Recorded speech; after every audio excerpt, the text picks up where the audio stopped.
Spiritual Fitness Podcast. Welcome back again, another episode, and I'm so grateful and so honored to have the one and only Malene Kai Bell. She's a writer, she's a teacher and healer. She's also an author who has so much to give to the world. She has a kid's book called Lovable. I said that right. And then, You got it. yeah, she has a new book that she's going to release soon, Reclaiming Your Sacred Self, the Heart Protector.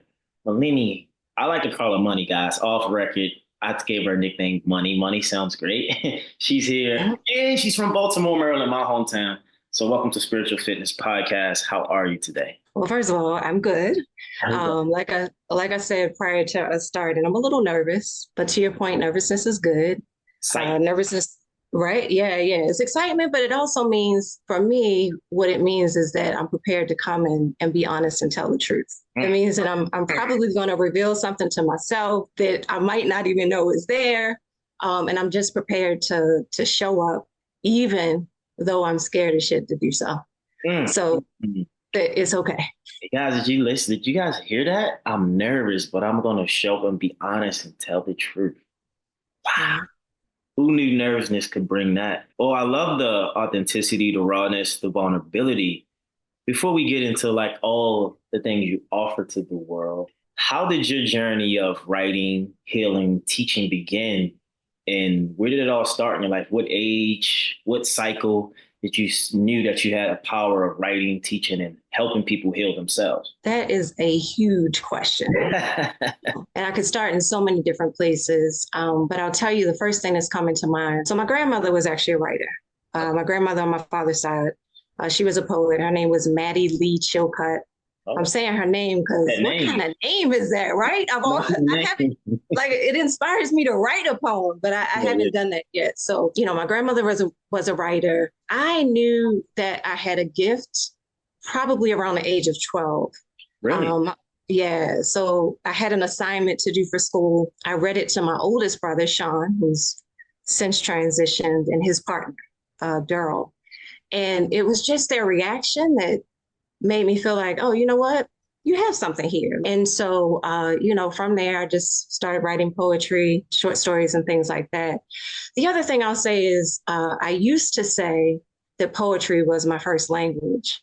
And that feels really important to me because what I realized probably in my 20s is that, poetry is the language of the heart, but also I'll say poetry is the language of the brokenhearted. What I'll say is that before I could string together my story and my thoughts in full sentences via fiction, nonfiction, and memoir, the words that came to me, the vehicle of voice for me was poetry, because I couldn't string together my story in a linear way. Going back to this idea of, okay, when I was 12, I found out I could write. What I realized I always used my writing for initially was self-healing. And then a little later, I began wanting to teach writing as a vehicle for healing others and helping others heal themselves as well. Well said. I mean, for one, I like to think, they always say comedians are the most painful people.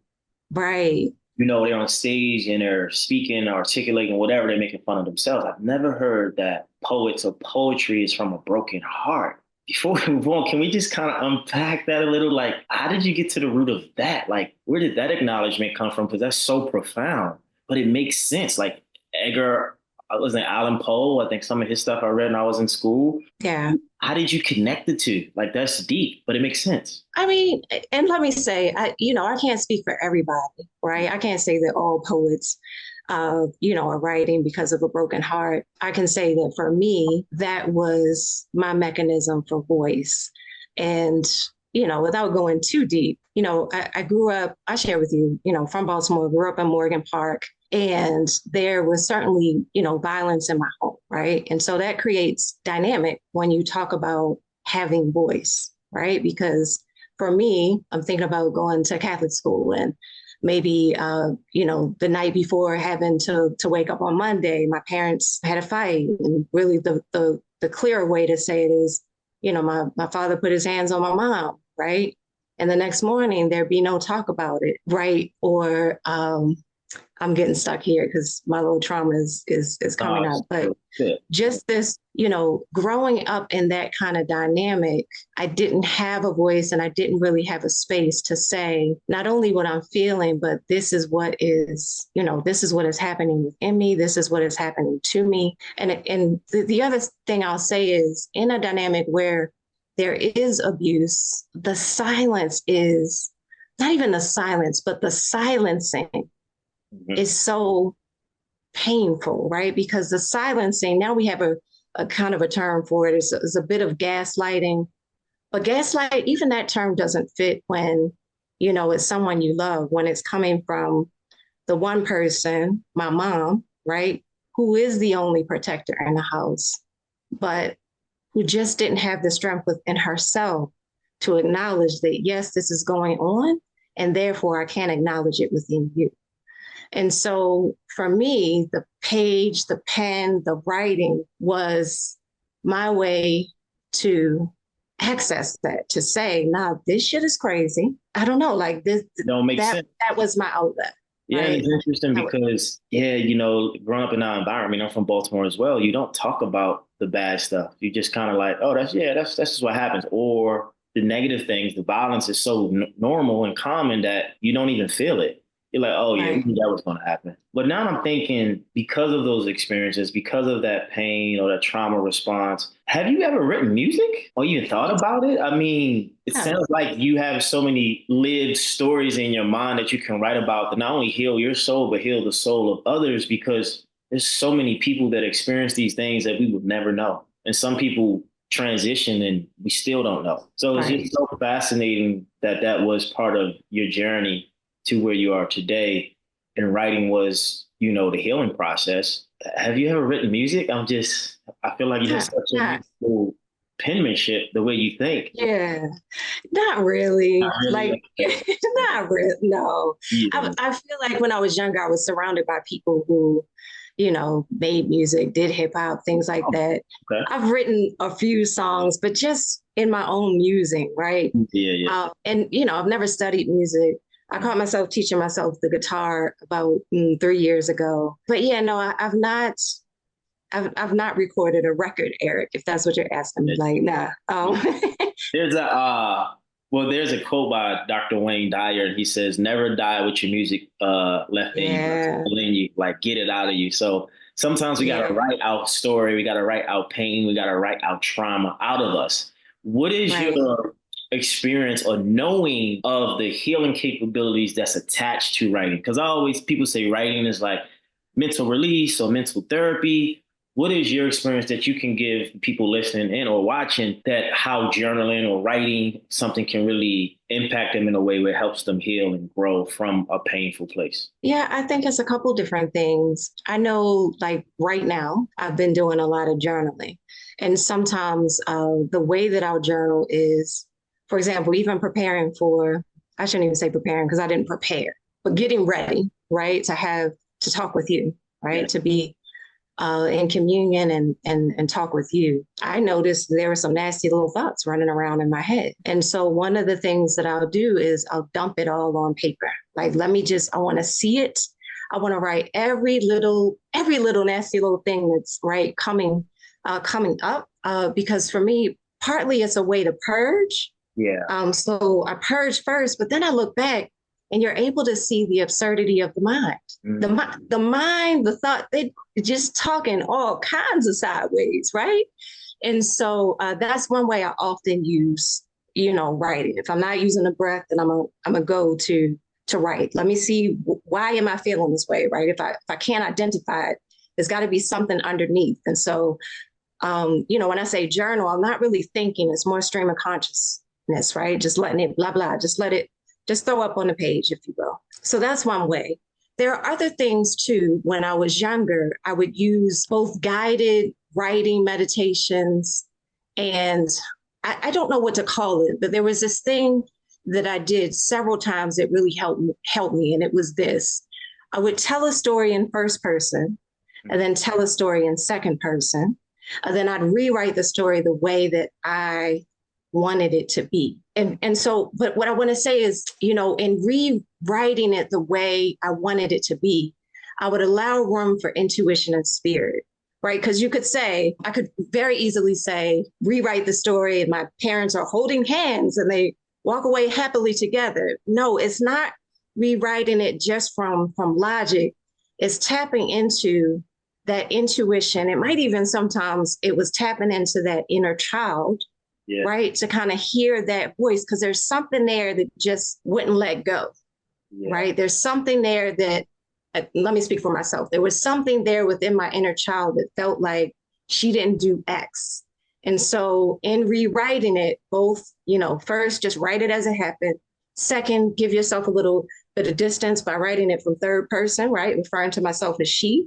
Yeah. And then thirdly, after that, right? After getting some distance, just pulling it back together, right? And using that intuition, it kind of happens like magic to kind of pull on, well, what's the wisdom there? What did you want to have happen? And I will say, in doing that, it allowed me to forgive things that didn't even belong to me anyway, right? But things that, for whatever reason, I was holding myself ransom for, literally holding myself ransom for. Yeah, watching, listening to something this morning, and they're saying, don't let the thief of your mind rob your life. But you really tap into some real energetics here. I want to share this with you. And I don't know if you've ever experienced this, because when people speak or talk, I can kind of feel through what's really going on. So I've never heard the term spiritual writer, but I'm thinking that's what you might have a gift of. So hear me out. I'm just trying to recall what you just said. So imagine there's a scenario that played out in your home with your mom and dad or significant others or elders or whatever you witnessed, right? And say it was negative, the outcome that you actually experienced. So when you go back into that writing phase, first, second, third person, and you're saying intuition, I'm thinking that what's happening or what did happen is that you felt the energy, the way you wrote of what really wanted to happen and what should have happened, because you're so connected to that portal at that time, that whatever energies and entities moving through them robbed it from happening.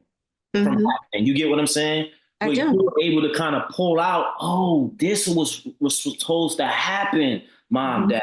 But something negated that or stopped that from happening, because I always say, there's really no pain, suffering, or evil people in the world. There's just people acting out their pain. Right. And when you're acting out your pain, energy and entities are moving through you. Sometimes, we call it spiritual warfare. Some people call it saving the devil. There's other energies that's moving through you that's not even you. So I always tell people, we're forgiving. We got to forgive the spirit that's moving through them, because it's not the person, it's the energy that's in them. So I believe you were pulling out from that movie that you witnessed what really should have happened from the spiritual realm, from a healthy way, and put it on paper to kind of regurgitate back to like, okay, I understand this, but this is what I felt, right? And you wrote it out and you actually healed yourself. That is such a phenomenal practice or tool. Do you do this with clients, or how does that work? If you're giving someone this, or that's just something you do for yourself? Well, I want to just, first of all, acknowledge the way you just broke that down before we move on.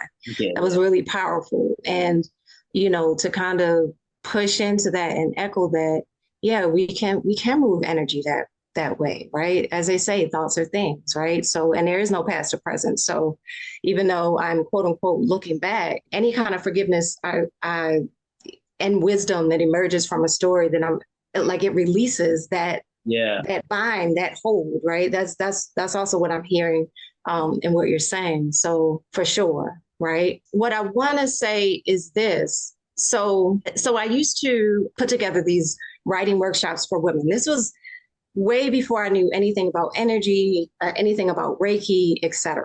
Right. And so I didn't really have an understanding that, okay, we're moving stuff, right? We are actually transforming things within the subtle body, within the ether, right? We're moving things.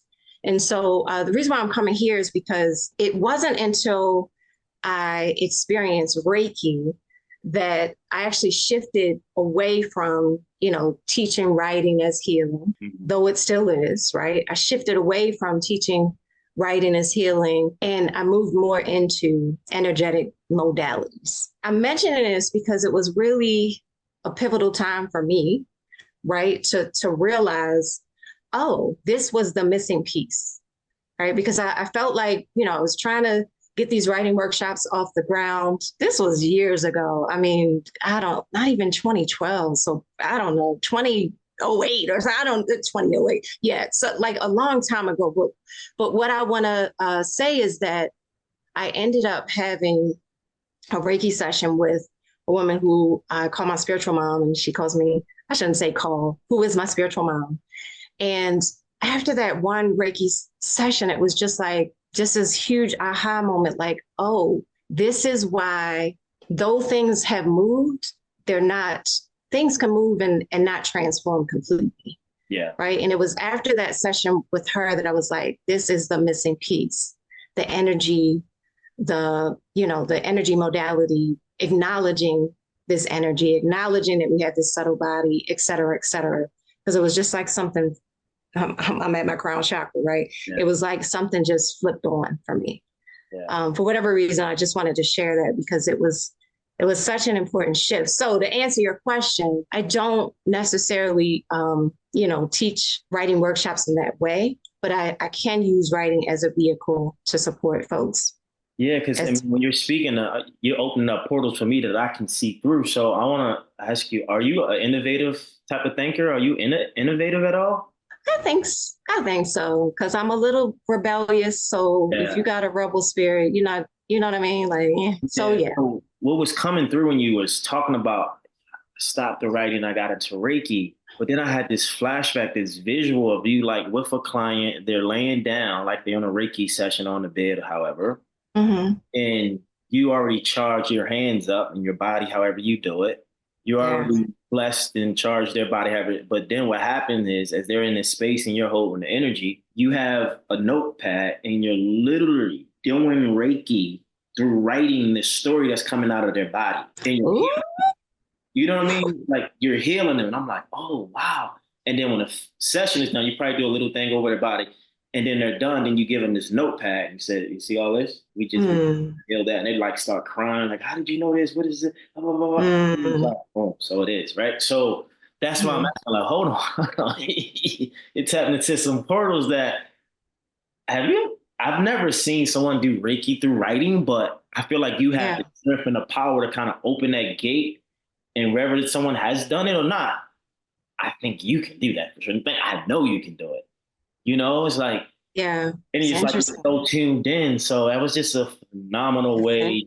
Whatever you were speaking, it was like something else was coming behind it that I could see. And I'm like, sure. Oh, interesting. Well, I received that, and we'll see. Let's check in a year from today. See what kind of magic has happened. We got some magic in that soul for sure. So let's get to the terminology of reclaiming your sacred self. I think you said the heart protector, if I said that right. Where did that terminology generate from, that diction? Like, what was those word choice that you decided to go with? And how did that come about? That's such a great, transmission, awakening, portal, gateway type of vibration. Just that. Yeah. To reclaim your sacred self, the heart protector. Like it's like a story within a story. Yeah. So it's reclaim the sacred self, the way of the heart protector. Way of the heart protector. Yeah. All good. And I feel like 3 moments come to mind. Right. So the first is I shared with you yesterday that for about 1.5 years, I studied traditional Chinese medicine. Yeah. Right. Fascinating. I mean, still like just jaw-dropping, fascinating in terms of their understanding of energy. And love the way they talk about energy because it's combined with nature, right? So it just makes sense. I'm a former teacher, so anything that's like simple but like aha, it's just like, wow, you put 2 and 2 together so well. And so the reason why I'm mentioning that is because in addition to being fascinated with yin yang and the 5 elements, when I was studying the organs and their system, we have what is called the heart protector. Oh, right. We have an actual heart protector. And for me, someone who I shared, right, coming up, I won't say I didn't have a voice because I wasn't like a little mouse, you understand? But I didn't have a voice in certain spaces. At some point in my spiritual journey in particular, it was like in my mind, it was kind of like, no, you're not supposed to protect yourself. You're supposed to be open, loving, giving, always, always on, give your shirt off, the shirt off your back. Like that makes you spiritual. And so to come across this, not only terminology, but this truth that within us, God gave us this thing called the heart protector. The metaphor of that is so powerful for me, right? It is powerful for me just in terms of my journey. It's powerful for me when I think about women who I'm speaking to in this book, women who, ambitious, loving, just allowing, right? Just being trampled over, like nothing is sacred, right? And so that's where the heart protector comes in, right? In fact, I read something that said the heart protector is like the heart's ninja, right? It is the gateway. And in Chinese medicine, if the heart protector is not well, your heart is not well, and your heart cannot shine forth, right? You cannot bring through the joy, the love, whatever it is that is needed, right? There's going to be an imbalance there. So that's the heart protector. Body where the heart protector is located, or is so if we call it an organ, we're really just talking about the pericardium. So it's the outer coating of the heart. I want to say something. Yes, go ahead. Last year, I got out of a relationship. I got rid of a lot of friendships and people. Mm-hmm. I could feel like I had this hard, like on my heart, like literally, like right here, like it was hard, but I didn't tell me. Yes. Like something is not, like I'm good, but I was hurt. Like I'm like, is that heartbreak? Like I've never felt that in my life. Mm-hmm. I went to Joshua Tree. I did a cacao ceremony. And after I drank the cacao, it was like a plant medicine. It like whatever happened, like took the hardening off of my heart. Yeah. I started to cry. Yeah. I could trust people again. But I never felt that. But for you to say that, I'm like, I've never heard of that. That an organ that's around the heart, that it's the heart protector. Yeah. Yeah. The heart protector. Yeah. But thank you for saying I wanted to address that because I think, people probably will want to know.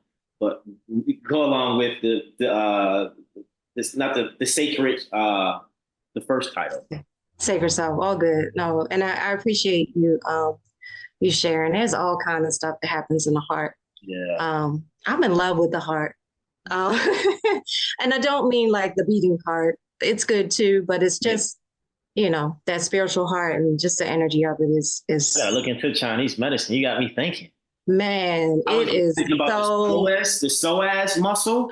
Between like where your abdominal and like your inner thigh, I believe, or pelvic. And it was giving like stretches. Like that's where we store all our trauma and pain. And it's like stretch that area and release energy. So this is interesting you saying that. So I guess I got to do some more research and yeah. Right? So that's heart protector. Reclaim the sacred self. I'm going to try not to be long-winded here. What I will say is that really emerged out of a really a difficult experience for me. Right. I was talking about relationships. I was in a relationship with the person who I believe was a narcissist. Right. And as they say, law of attraction, right? I'm in this relationship and, my work life gets very crazy. I end up being in a very toxic work environment. There's no doubt within me that there were parallels there, right? That because I was in that vibration of, a toxic romantic relationship, shit hit the fan at work, I attracted just wild behaviors, right? And so some of my spiritual tradition, I am not a Buddhist, but is rooted in Buddhism, right? And you pair that with Catholicism, where, Jesus is all loving, just love, right? As they say, quote unquote, kill them with kindness, right? And so for about 3 years, I was operating in this mode of kill them with kindness, and it was not working. And I was working with, energy healers and things like that, and it helped, but there was something in me that had to shift. And so what felt like out of the blue, but it wasn't out of the blue, conditions and timing were right. I sat down, again, interesting that you're talking about writing, and started writing, right? Came up with this idea. The question that I asked myself, I was thinking about work. The relationship was done. I knew, that was done, left that. But still the residual, effect and whatever lessons I needed to learn hadn't been learned. I sat down and, I just asked myself, what is the value, right? What is a value of mine that's important, right? Put that in the middle of the paper. And then what I did was, well, what is a higher value than that value? And what's a higher value than that value on a spectrum, on a continuum, right? And so the value for me at that time in thinking about work was just being listened to, right? And the value above that for me was being heard. And I forget what the end was, that, it was beyond respect, et cetera. And then I took the spectrum backwards, right?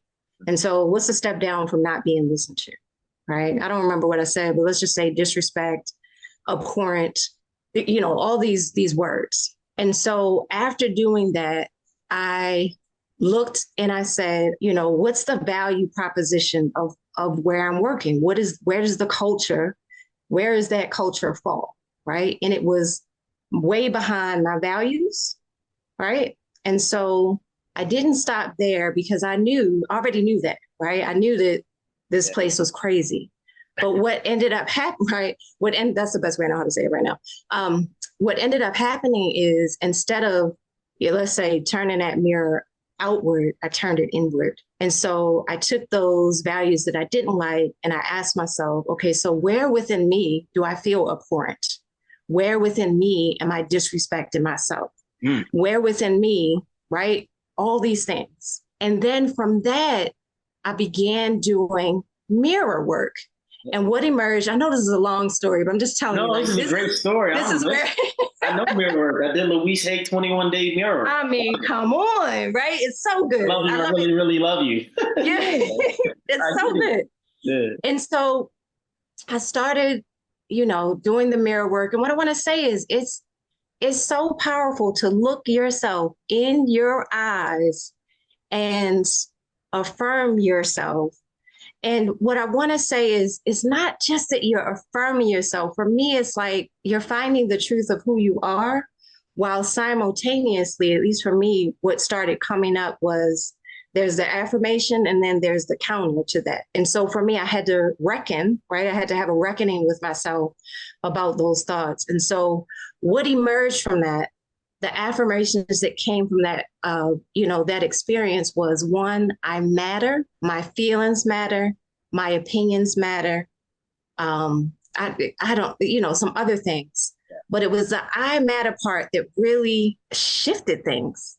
So I don't know, I would say for several days, but I would say after about 3 days, Eric, of, speaking into my soul, right? Looking into my eyes, crying when I say I matter, right? Because it's not like I matter, who cares, right? Like it's penetrating, right? It's penetrating, that truth, remembering who I am. That shifted so many things for me, to the point that the realization that my time was sacred, that I myself am sacred. The I matter is the equivalent of you're sacred, right? Your time, what you're spending your time doing, being, saying no to or saying yes to, like this is your life. These words are not really expressing all the energy that kind of poured forth through that one, revelation. But that's where Reclaim the Sacred Self came in, because I realized, God damn, I'm going to say it like that. Like, baby, this is like, you matter. You deserve to take up space. You deserve to be treated this way. Except I don't like, one sentence won't do it. Well, that's not true. I think the I matter for me was what unlocked it. And so from that experience came Reclaim the Sacred Self and the 8 reclamations that, go along with it.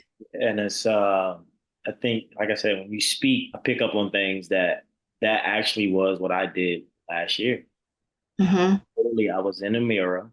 I had hit in my eye. You know what I said to myself? I'm never going to betray you again. I'm never going to do it. Did you say I'm never going to betray you again? Yeah, I betrayed myself to make everybody happy. I betrayed myself to love everybody. I gave everything and everybody what they need, wanted. I let people be heard, felt, and seen.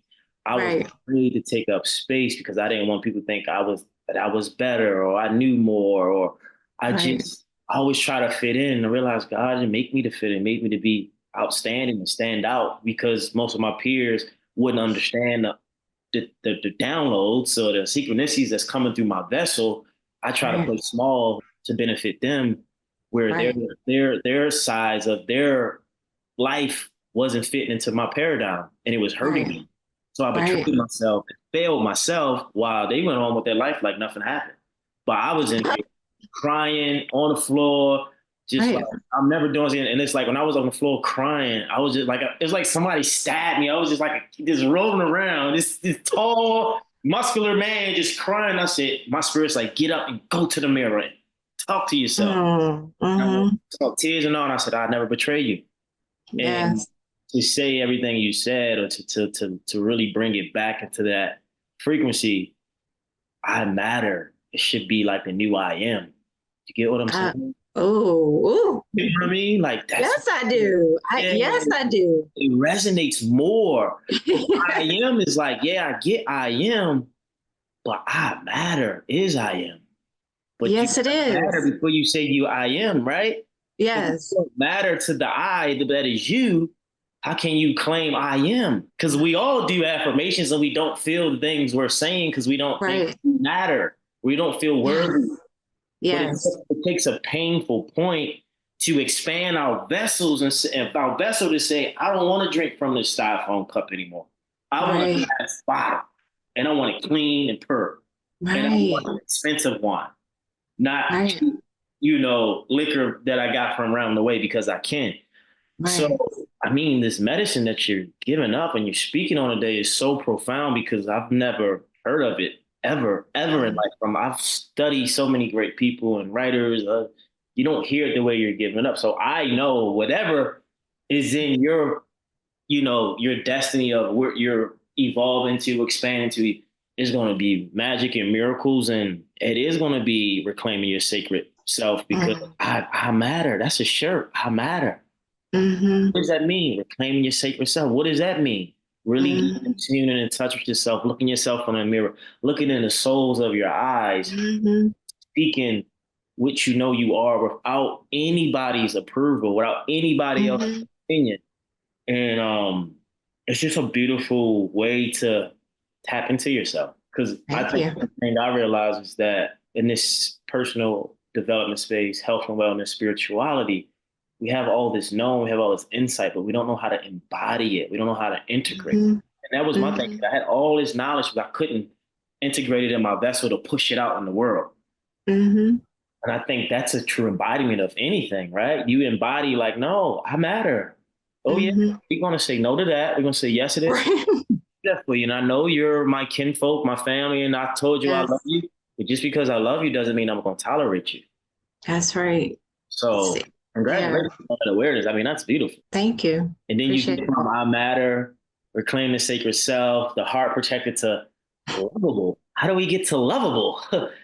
Where does the kids and the lovable and the children books and all that come from? Like, how Uh, did that manifest? Man, Lovable was so much fun. I think, I shouldn't play favorites, but I will say that the experience of creating Lovable was just so much fun. Again, talk about mirror work, right? I was working on that Louise Hay 21 Day book, right? And I was in a really, we're always in a good place, right? If we know our truth, but let me just say, I was in a really good place. Um, Loved where I was living, just everything just felt like, do you know that feeling where it just everything, like you wake up in the morning and it's like, why does the air look golden? Why, like it just feels, it's like, this is Everything's incredible. rich, everything's well and dandy, and Yeah. Every day, just thank you, God. Like this is, I couldn't have imagined this, God. Thank you. Right. And so long story short, cross-legged, sitting on my bathroom sink, doing my mirror work, and Lovable comes through.